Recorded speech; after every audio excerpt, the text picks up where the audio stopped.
I am poor. ஆமா, நான் ஏழைதான். ஆனா இந்த உலகத்துக்கு அது ஒரு குற்றமா மாறிடுச்சு. இந்த ஊரின் ஓரத்தில் மண் சுவர்களும் ஓடு கூரையும் கொண்ட ஒரு சின்ன குடிசை. அதுதான் தர்ஷனின் உலகம். கிழிந்த சட்டை, காலில் செருப்பில்ல.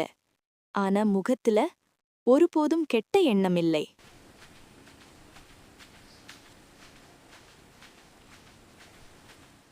அதே தெருவில் பெரிய கேட், பெரிய வீடு, பணம் பேசும் வாழ்க்கை. அவன் பெயர் ராம். பணம் இழுக்குன்னு நினைச்சா மனசும் பெரியதா இருக்கணுமா? இல்ல, ராமுக்கு பணம் இருந்தது, மனசு இல்ல. தர்ஷனை பார்த்தாலே அவன் மனசுல ஒரே கேள்வி: இவன் ஏன் இவ்வளவு ஏழையா இருந்தும் நிம்மதியா இருக்கான்? இந்த இரண்டுக்கும் நடுவில் இன்னொரு மனிதன், பீம். பணக்காரனும் இல்லை, ஏழையும் இல்லை. ஆனா மனசு முழுக்க மனிதத்தன்மை. ராமின் அகந்தையையும் தர்ஷனின் அமைதியையும் அவன் தினமும் பார்த்தான். ஒரு நாள் இந்த அமைதி உடையும் அப்படின்னு அவனுக்கு தெரியும். ஒரு நாள் தர்ஷன் வேலைக்கு போற வழியில் ராம் அவனை நிறுத்தினான். இந்த தெரு உன் மாதிரி ஏழைகளுக்கு கிடையாது. தர்ஷன் பதில் சொல்லல, தலை குனிச்சான். அந்த குனிந்த தலை அவமானத்துக்காக இல்ல, பொறுமைக்காக.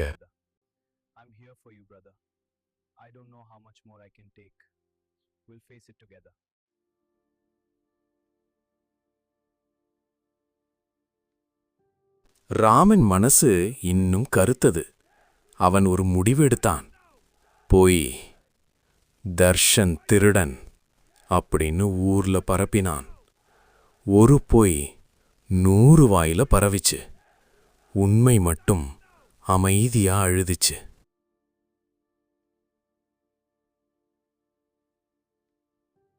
வேலை போச்சு, வீட்ல சாப்பாடு இல்ல. குடிசை அமைதியா இருந்தது.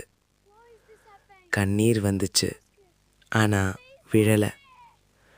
கடவுளே, நான் ஏழைதான், ஆனா அநியாயக்காரனா பிறக்கல.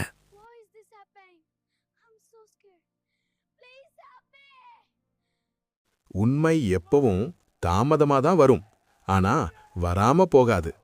ராமின் வீட்டில் நடந்த உண்மையான திருட்டு சிசிடிவியில் பார்த்தபோது ராமின் வீட்டில் வேலை பார்த்த வேலைக்காரன் என்று தெரிய வந்தது. ஊர் தலைகுனிந்தது. பீம் கை கொடுத்தான். தர்ஷன் எழுந்தான். பணம் கிடைச்சதுனால இல்ல, மனசு உடையாததுனால. சிறிய தொழில், நேர்மை, உழைப்பு, குடிசை மாறுச்சு. தர்ஷன் மாறல. ஒரு நாள் தர்ஷன் பேசினான். I am poor. ஆனா நான் ஏழை இல்லை. பணம் இல்லாததில் ஏழ்மை இல்லை. மனசு கெட்டுப் போறதுதான் உண்மையான வறுமை. இந்த கதையில ஏழை ஒருத்தன்தான்.